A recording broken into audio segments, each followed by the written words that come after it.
Tak seperti anaknya, pemilik toko roti ternyata membela Dwi Ayu Darmawati, pegawai yang dianiaya George Sugama Halim alias GSH, 35.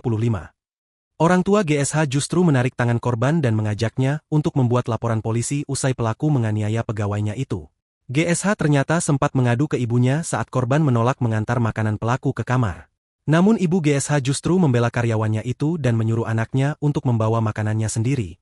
Sementara itu, Polres Metro Jakarta Timur menegaskan George Sugama Halim, anak bos toko roti yang menganiaya pegawai toko roti bernama Dwi di Cakung, Jakarta Timur, tidak kebal hukum.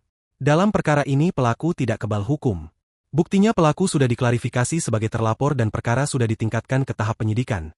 Ungkap Kapolres Metro Jakarta Timur, Kombes Nicholas Ari Lilipali saat dikonfirmasi pada Minggu, 15 Desember 2024.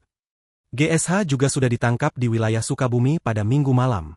Nicholas menjelaskan bahwa proses penyelidikan dan penyidikan memerlukan waktu untuk mengumpulkan alat bukti yang cukup.